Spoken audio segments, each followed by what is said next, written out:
Buenas noches a todos. Comenzamos en estos instantes Teatro Crítico aquí en Oviedo Televisión, y si tertulia se define como reunión de amigos para conversar, eso es precisamente lo que hacemos aquí los miércoles por la noche. Vamos a pasar a saludar entonces ya a esos amigos que hoy han venido a hablar de los temas que vamos a plantear, que siempre son de actualidad. Por una parte, Gustavo Bueno, muy buenas noches, ¿qué tal? Luzana Tamargo, hola, muy buenas noches, y Fernando Díaz Tamargo, ¿qué tal? Muy buenas noches. No, bueno, que se sepa, que se sepa. El primer tema que os quería plantear y que comentaréis un poco es el tema de la bolsa. Parece que se está viniendo abajo, hablan de que estamos con números del año 2004, que hay muchos problemas y dicen que la causa principal es los problemas de las entidades financieras. Parece que la inyección de crédito del gobierno parece que no ha resultado. ¿Creéis que realmente es el culpable el gobierno de esta caída de la bolsa, aunque sea indirectamente? Eso Gustavo que tiene acciones, yo. Sí, bueno, nada, Fernando. Yo la bolsa la veo por televisión. Lo que preocupa a los pobres mortales que no tenemos dinero en la bolsa es cómo se mueven alegremente cantidades de dinero de una forma espectacular. Lo que parece claro, si la bolsa es un indicador de la economía, del estado de la economía, parece que los inversores, los que sí tienen dinero, que lamentablemente no soy yo, no se fían demasiado ni de que las autoridades sepan qué hacer frente a la crisis, ni que las medidas que están poniendo en práctica en los últimos tiempos puedan servir para atajar la difícil situación económica en la que se encuentra nuestro país y medio mundo, por no decir el mundo entero. Aquí se ha optado, si el problema era que había demasiado dinero circulando y que se había gastado alegremente en cosas que no valían lo que realmente debían de valer, que había una burbuja financiera, inmobiliaria, especulativa, la solución de inyectar más dinero no parece que se la crean ni los mismos que están recibiendo ese dinero. Los que ya no hemos visto un duro, pues no te quiero ni contar lo que nos parece toda esta broma. Bastante pesada, porque al final, si todo ese dinero que se está gastando no sirve ni tan siquiera para lo que los que lo están gastando nos lo proponen, los que ni siquiera lo estamos recibiendo, ¿qué podemos esperar? Sobre todo dentro de unos meses, cuando hayamos gastado ese dinero, se haya quemado todo ese papel, ¿qué va a pasar con nuestro? A mí me recuerda un poco lo de la película de los hermanos Marx en el oeste. Cuando Groucho va en la locomotora y para que el tren no pare, dice, ¡más madera! Y los hermanos van desmontando el tren y echando los vagones en pedazos a la caldera. Cuando se acaben los vagones, ¿qué? Cuando se acabe la madera, ¿qué hacemos con el tren? Digo yo. Gustavo. Yo lo que opino es que, la bolsa, lo que es el mercado de valores, y es efectivamente, como decía, es un indicador del estado de la situación económica actual, y además es un indicador, es extremadamente sensible, la bolsa es extremadamente sensible y además en esta última época extremadamente volátil. Es evidente que las medidas que el gobierno está tomando no están convenciendo a las empresas y no están convenciendo a los indicadores. Y como decía él, lo que miden principalmente es el índice de confianza que tenemos en invertir en unos valores y que esos valores nos vayan a dar un rendimiento futuro. Evidentemente no estamos teniendo esa confianza. Yo creo que no podemos decir que haya una causa concreta, que la causa sea del gobierno, una determinada causa. No, yo creo que es un cúmulo de un montón de circunstancias, pero la que creo que es fundamental es la falta de control en cuanto a las operaciones de bolsa que hay en la bolsa española. Se están produciendo operaciones que en otros países están prohibidas, esas cosas no se pueden hacer. Una empresa que obtiene un crédito para obtener un paquete de acciones de otra gran empresa, un paquete muy importante de acciones y que la garantía de ese préstamo son las propias acciones que está comprando. Eso en muchos países eso está prohibido. Y eso se hizo, o se hace en España, lo hicieron muchas compañías. Pero en el momento que esas acciones pierden su valor es una bola. Claro. Con lo cual, a mí me parece que en la bolsa lo que está pasando es falta de control y que ahí habría que intervenir. Gustavo, aún así también dicen que detrás también la burbuja inmobiliaria, como estáis comentando, que parece que es fundamental, ¿no? La burbuja fue la de la bolsa. Es decir, si la bolsa subió hace 2 años a 16.000, a partir de unos índices de partida, pues que hace 4 años está como ahora, pero que cuando empezó el IBEX 35, que es el dato que se mide, que es en el 93 me parece, pues estaba en 1000 o lo que fuera, pues lo que ha habido en estos años ha sido una especulación y una creación ficticia de riqueza a base de procedimientos como los que se han dicho, a base de especulación, a base de supervalorar unas acciones que en realidad no lo valían, y entonces poco me parece lo que está bajando. Es decir, en realidad ayer se perdió el 8.000, que es la mitad de lo que se había llegado, pero algunos analistas dicen que dentro de unos meses se pondrá en 4.000 y para abajo, pero es normal. Claro, lo que sucede es que los ricos también lloran, entonces quienes habían acostumbrado durante unos años a vivir de las rentas, del dividendo, porque también están diciendo ahora que ya muchas empresas este año no va a haber reparto de dividendos. No va a haber ni reparto de dividendos ni posibilidad de vender las acciones, salvo que sea tirándolas. Pero entonces no pasa nada. Quiero decir, quien metió ahí el dinero hace tiempo y de repente se creyó que era inmensamente rico y ahora vuelve a ser lo que era, o menos, pues con su pan se lo coma, que vivimos en el capitalismo y aquí se supone que todo el mundo es libre. Gracias a Dios, hay que seguir apostillar cuando dices eso. Pero yo niego lo mayor de que sea falta de regulación en el mercado lo que ha fallado. Aquí hay dos corrientes de pensamiento a la hora de analizar qué provocó la crisis y cuál puede ser la solución. Unos que apuntan efectivamente que el problema ha sido un problema de ambición desmedida, falta de control y especulación salvaje, que faltaba control público. Y otros que justamente, entonces lo que hay que hacer es más control, nacionalización, más control público e inyectar dinero para que el sistema no se pare. Bien, eso no está funcionando. Eso no está funcionando. Hay otros que apuntan que el problema no era un problema de más o menos control, sino de control ineficaz, de que los mismos que controlaban son los que tenían los negocios. Eso no es falta de control, eso sería corrupción en cualquier caso. Y exceso de dinero, que quien lo daba no eran las entidades privadas, sino justamente los bancos centrales que son los que fijan el tipo de interés. Hace ya bastantes años que el dinero no es convertible. Ya no hay un patrón oro ni luego un patrón convertible de dólar oro que como existió hasta los años 70. El dinero es otra mercancía especulativa que se fija arbitrariamente por los bancos centrales y por el flujo de dinero en los mercados. Un dinero que no existe realmente, es un dinero virtual. Se han manejado millones de dólares y de euros que físicamente no existían en ninguna parte ni están respaldados prácticamente por nada. Entonces, los bancos centrales, lo público, no el poco o mucho control, sino el mal control. Considerar como autorizable una operación que estaba basada únicamente en la pura artificialidad contable, eso no es falta de control, eso es sencillamente un error, cuando no una corrupción o un cohecho. Pero veámoslo de otra manera, Fernando. Resulta que en el sistema en el que vivimos hay mucha gente, muchas clases medias que tienen demasiado dinero, que es decir, que lo han ganado, no saben en qué gastarlo, y entonces hace ya 40 años se inventaron lo de las Matildes, hicieron propaganda y entonces todo el mundo quiso hacerse capitalista invirtiendo en Telefónica, lo perdieron todo. Ahora en estos años ha cambiado mucho la cosa, porque ahora ha crecido el dinero inexistente, los créditos que se dan en minutos, el dinero de plástico, es decir, que ahora va todo mucho más deprisa. Con lo cual ahora el desbarajuste es todavía mayor. A mucha gente le han sacado el dinero que tenía y lo han perdido, pero en buena medida porque se han dejado engañar una y otra vez por la publicidad de las entradas en bolsa de grandes empresas. O sea, el que juega la lotería tiene que saber que va a perder, claro, en la mayoría de los casos. Claro, pero es que ese problema es que llegamos a un punto... ha jugado a la bolsa como quien juega a la lotería. Sí. Y claro, es que no es cuestión de jugar, es cuestión de invertir.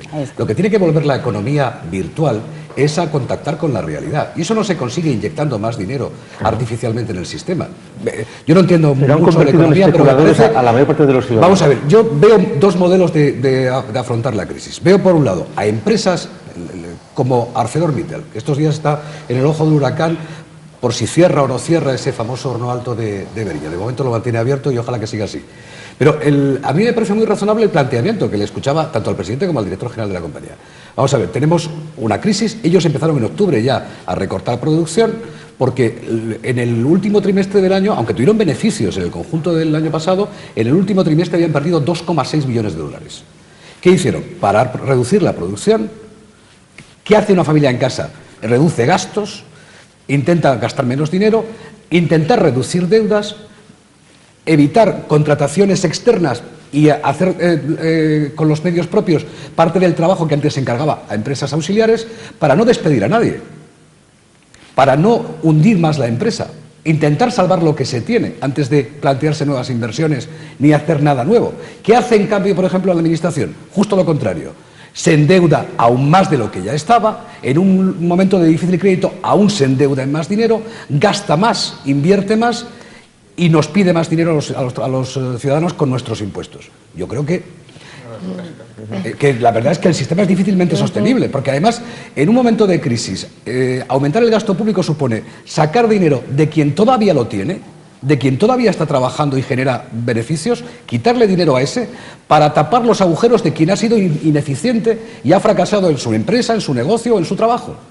Es decir, habrá que buscar un punto de equilibrio. Hay que buscar ayudas sociales, efectivamente, lo que no se puede es dejar a la gente tirada en la calle, pero tampoco intentar mantener artificialmente el precio de los pisos, dándole dinero a los constructores que no los pueden vender, o mantener abiertas empresas que no tienen ningún futuro y que habían crecido y vivido al pairo de una economía absolutamente artificial. Es decir, no podemos seguir tirando dinero en cosas que no tienen ningún valor ni ningún sentido.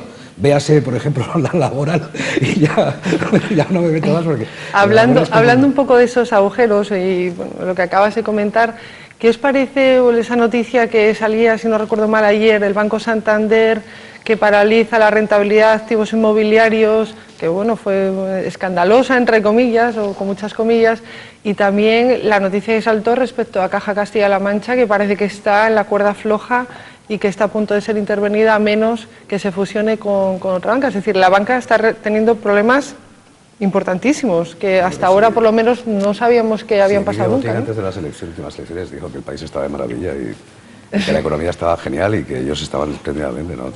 Debe ser alguna equivocación, ¿no? Esto, como se generalice, puede ser muy preocupante. Porque... Evidentemente es muy preocupante. La bolsa, al fin y al cabo, lo que es, porque es que es como que perdimos la noción de lo que realmente es la bolsa. La bolsa es un mercado al que acuden las empresas para financiar proyectos y para financiar inversiones, y además es una forma normalmente de financiarse mucho más barata que a través del sistema financiero, pues porque tú compras unas acciones y asumes el mismo riesgo que asume la propia empresa, y eso, si habíamos pasado la imagen de que la bolsa era como era el casino, o sea, pues jugar, pues no, o sea, hay que invertir y hay que ver el proyecto que está detrás de esa inversión, detrás de esa compra de capital, para qué la sociedad en cuestión va a utilizar esa ampliación de capital que está haciendo, y yo creo que eso es un poco lo que se perdió. El Santander, como otras muchas grandes empresas, tiene unos problemas de liquidez terribles, y aparte para estos fondos de inmobiliarios se habían marcado un mínimo de liquidez del 10%, que vamos, que evidentemente no basta para cubrir las demandas que tienen, porque por eso es el 86% de las solicitudes de devolución de los fondos invertidos por parte de sus clientes, bueno, con lo cual evidentemente no cubren ni muchísimo menos. Y los grandes bancos, como las demás empresas, como las más grandes empresas que cotizan en bolsa, están teniendo unos problemas terribles para acceder a la financiación. Todo parte de una cuestión. La bolsa, como cualquier mercado, se basa en que algo vale lo que alguien esté dispuesto a pagar por él. Es decir, ¿cuánto vale los activos? Ahora hay muchos bancos que dicen que su situación es solvente, cuando tienen buena parte de su... Y de hecho dan unas cifras de beneficio... Pero la cuestión es que, por ejemplo, muchos de los bancos, buena parte de sus activos son inmobiliarios. Son inversiones en promociones, urbanizaciones, que han asumido tal. Mientras no salen a la venta, mientras nadie va a comprarlas, yo puedo decir que mi piso vale 40 millones. Pero si mañana lo pongo en el mercado, no vale nada. Porque si no encuentro a alguien que quiera comprarlo, ¿mi piso cuánto vale? ¿Vale lo que yo pagué por él? ¿Vale lo que yo quiero cobrar por él? ¿O vale lo que alguien esté dispuesto a pagar por él? Si no hay nadie que me lo quiera comprar, mi piso no vale nada. Por menos se pagaron a Rumasa hace años. Porque lo que hacía Rumasa ¿cuánto valen los activos inmobiliarios? Actualizar los activos inmobiliarios, darse préstamos de unos bancos a otros y crear una riqueza que no existía, pero que Rumasa, por ejemplo, nunca quebró. Quiere decir que eso fue una intervención que, lo visto después, aquello sí que fue vergonzoso. Porque lo que está sucediendo ahora es que se están poniendo además todo el peso en ayudar a la banca, etcétera, dejando otras cosas mucho más graves de lado, porque noticia que también es reciente es la de que podrían quitar de la fabricación de los aviones militares europeos de España, de casa, y llevárselo a Francia. Bueno, lo han desmentido, pero eso serían 55.000 puestos de trabajo directos e inducidos. No, de momento parece que lo han desmentido, que va a seguir producidos en España. Parece que la parte que se produce en España. La parte que se produce en España, pero ahí es la gravedad del asunto. El desmantelamiento industrial de España, que estamos totalmente inertes, ni en energía, ni en producción, absolutamente de nada. Las bombillas de Sebastián. Las bombillas. Que ni siquiera las han producido aquí. No, chinas, hombre. No, chinas han fabricado. No, que el otro día cuando las visitaron no están fabricadas en España. No, hombre, claro, como no se fabrica en España ese tipo de... A pesar de que Sebastián predica que hay que consumir productos españoles. Hay que viajar a... No, la cuestión es, bueno, que al final todo se resume en lo que hace una familia, que en un momento de dificultades lo que habrá que es gastar en lo que hay que gastar. Priorizar, sí. En lo que hay que gastar, en lo que hace falta gastar, que supongo que hay que gastar en crear efectivamente infraestructuras, bien. La política keynesiana, ahora que tanto se recurre a las recetas keynesianas para salir de la crisis, no son hacer tapias de cementerios, ni poner carteles en los ayuntamientos, ni gastar, por mantener la gente empleada picando piedra. Eso se parece más al primorriverismo de los años 30 o a las políticas del PER en Andalucía. Eso es pan para hoy y hambre para mañana. Sobre todo porque todo ese dinero que se va a emplear en esas obras, que solo dan trabajo durante unos meses, no generan ninguna actividad posterior y hay que pagarlas con deuda. Y esa deuda va a costar cada vez más dinero en intereses al resto de los ciudadanos. No es gratis, no es el señor conde que saca de la cartera dinero. Es que parece que todavía seguimos teniendo con tanta autonomía y tanto señor feudal, tenemos una visión providencialista de la crisis. A ver si escampa, como si fuese el tiempo, y llamamos al chamán y que ponga el dinero, como si alguien tuviese la máquina de hacer billetes. Ni tenemos la máquina de hacer billetes, ni hay una fortuna del rey de la que ir tirando. Esto es pura deuda. Entonces, hagamos lo que tengamos que hacer, pero midiendo muy mucho.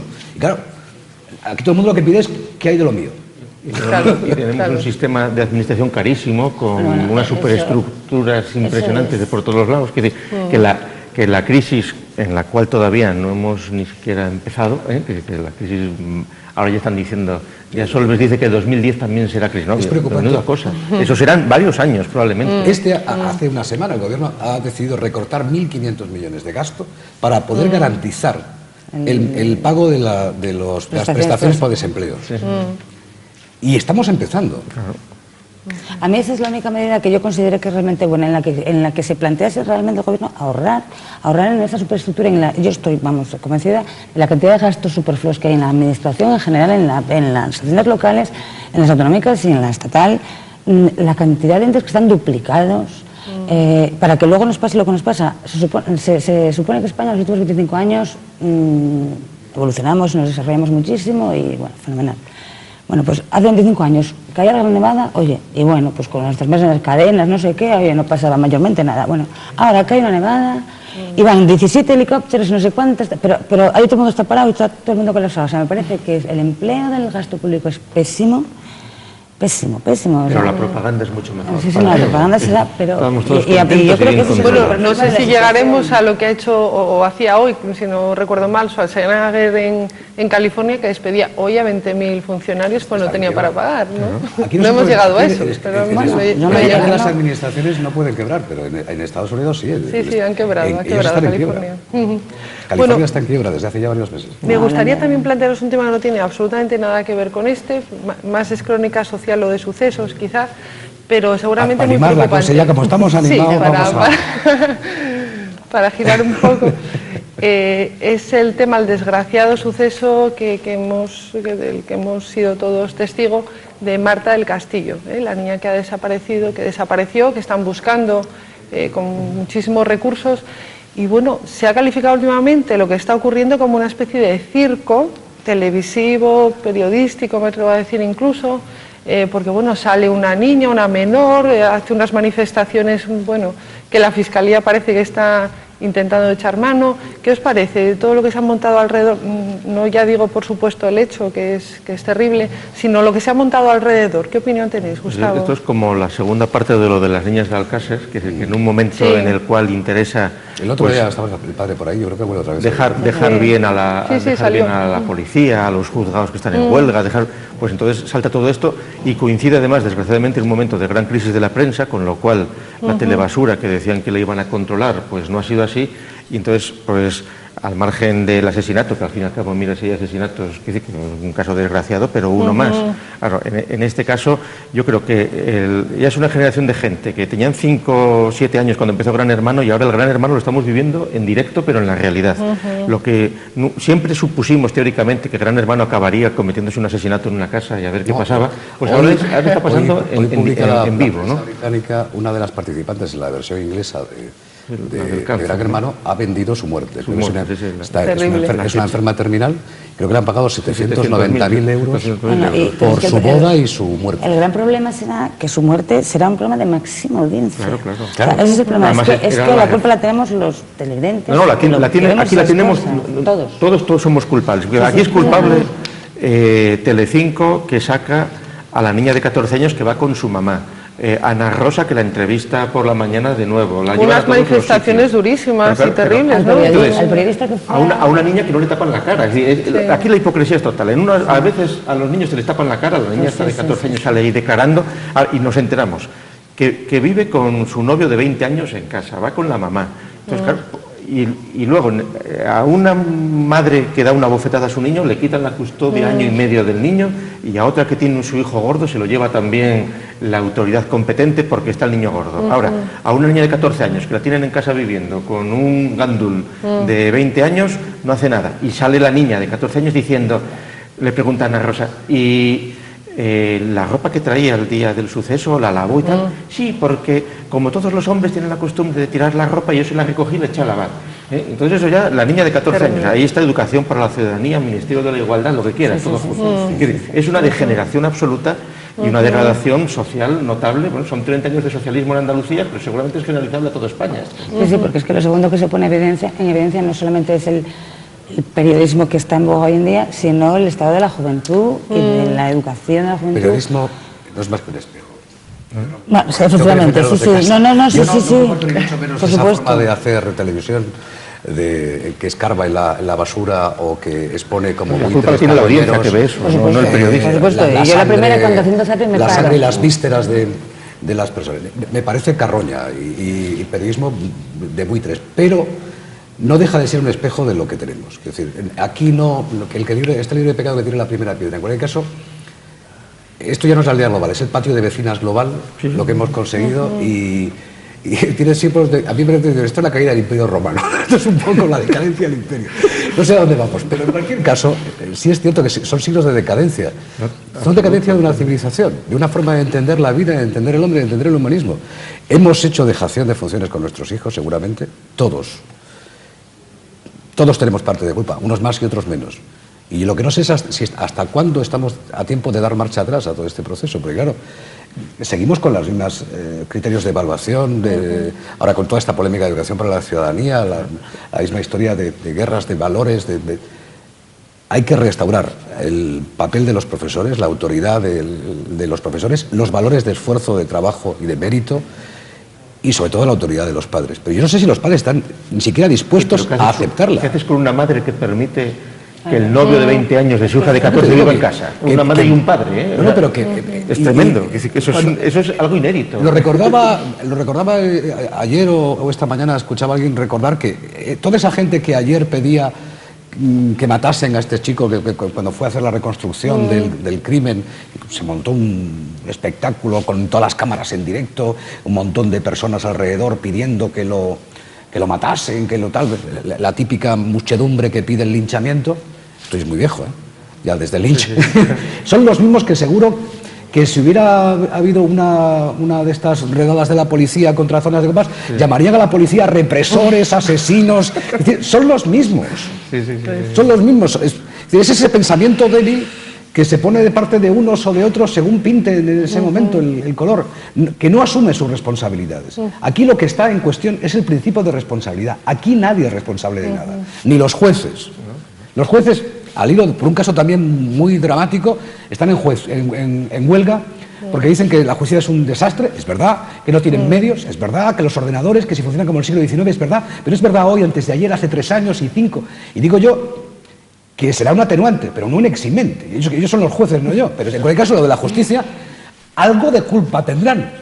Pero yo escuchaba esta mañana a un juez decir, es que no nos pueden pedir responsabilidades estando las cosas como están. Entonces, si yo no le pido responsabilidades a usted que es juez, ¿cómo usted que es juez me puede pedir responsabilidades a mí por un delito? Yo siempre puedo decir, la culpa es de la sociedad, este chico, el pobre, dentro de 4 días, porque siempre se acaba... Este chaval que es un asesino terrible que habría que matar, dentro de 3 días y 3 entrevistas por televisión, acabará siendo una pobre víctima de sus padres, una familia ya lo han dicho, que era alcohólico, que el padre es alcohólico, la madre no sé qué. Y tampoco él tendrá la culpa. Claro. Ni él tendrá la culpa, ni la madre de esta niña tendrá la culpa, ni esta niña tendrá la culpa de su madre. Aquí nadie tiene la culpa. Yo echo de menos esto de las películas, que alguien que diga, sí, fui yo. No hay nadie que diga, sí, fui yo.